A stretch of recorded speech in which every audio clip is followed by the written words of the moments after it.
If you love Baltimore sports, you'll love WNST.net. Anyone into any kind of Hall of Fame. So I want to thank again Henry Rosenberg for doing what needed to be done. Thank you, sir.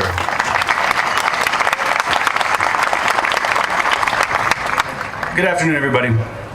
I was invited here today to speak about Brooks on behalf of the baseball fans of Baltimore. And while I would never claim to speak for all fans, I can at least speak on behalf of this fan, in the hopes that my words will resonate with others. My task is relatively easy. Like every baseball fan in Baltimore, this man has a special place in my heart. And Brooks is an immortal figure in baseball history, and my memories of him are a mix of his time as a player, an announcer, and the humble man we've come to love and respect. For many of us, the number 5 is, in and of itself, a kind of magic number. In fact, if you were interested in breaking into my email or bank accounts, you'd need that number, because it's in every one of my passwords.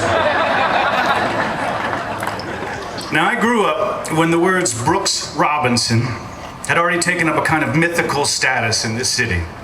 From spring to fall, I'd stay up well past my bedtime to watch him play, and later in his career to watch him announce games. And one could argue that I was such a poor student because of all the late nights spent watching him, Chuck Thompson, Scott Garceau do play-by-play on the West Coast games. But I wasn't alone. Every kid in this town grew up wishing they could play catch with Brooks, or stand alongside him on the field at short. Well, I got that chance in 1997, playing a charity baseball game in Seattle. Even though I'm a lefty, I spent the better part of the day endlessly lobbying the manager to let me play shortstop. And then there I was, sitting side by side with the human vacuum cleaner himself. We were all warming up prior to play, and Brooks was chatting with the third base coach. The first baseman threw a warm-up toss in my direction, and it bounced right through my legs. Horrified, I quickly looked to my right, but Brooks was deep in conversation and thankfully didn't notice. I ran to the outfield, grabbed the ball, and threw it back to first, and Brooks didn't miss a beat. He said, not even looking at me, "Oh, I saw it, Josh," and went right back to his chat. I still have a picture of us sitting side by side in the dugout from that game. I was 26 at the time, but in the photo I looked 12. The picture sits framed in my home next to shots of my closest friends and family. Hanging on the wall directly above it is the infamous photograph of Brooks immediately after winning the 1966 World Series. He's leaping into the air, and it literally looks like he's going to land on top of Etchebarren and McNally. I find the picture mesmerizing, and sometimes I just find myself staring at it, taking in every detail of that remarkable moment, wondering how it must feel to have all of your dreams come true while you're 10 feet in the air. If you've ever met Brooks Robinson, though, you know that he doesn't live his life 10 feet in the air. His feet are firmly planted on the ground. His greatest quality is that of character, and he has the ability to make people feel at ease. In standing with Brooks, he helps you to realize that legendary sports heroes aren't superheroes. Legendary sports figures aren't superheroes. They are real and deeply thoughtful human beings.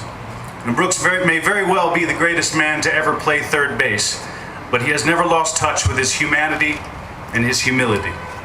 And Joe Falls from the Detroit News once wrote this of Brooks: "How many interviews, how many questions, how many times you approached him and got only courtesy and decency in return. A true gentleman. I always had the idea he didn't know he was Brooks Robinson." And I couldn't agree more. No matter how high we stand on our achievements, no matter how hard we fight to make our dreams come true, no matter how talented we think we are, or our peers say we are, Brooks has taught us to stand firmly on the ground and live our lives with graciousness and respect for others. Now, Brooks, in many ways, I think it's appropriate that we stand here today, separate and apart from the stadium itself, because for so many of us, you stand for more than just the Orioles, or even baseball. You stand for Baltimore. And I'm so deeply honored to be here today because I know that looking towards the future, many of us fans are going to have very similar experiences coming here to stand before Joe Shepard's magnificent statue.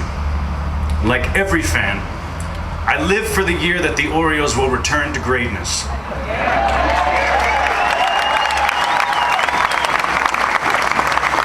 And I know that someday, when I have children, I will return to this very spot, and my children and I will stand here together. They won't ever ask me, "Hey, who is this?" Because like everyone in the city of Baltimore, they'll already know.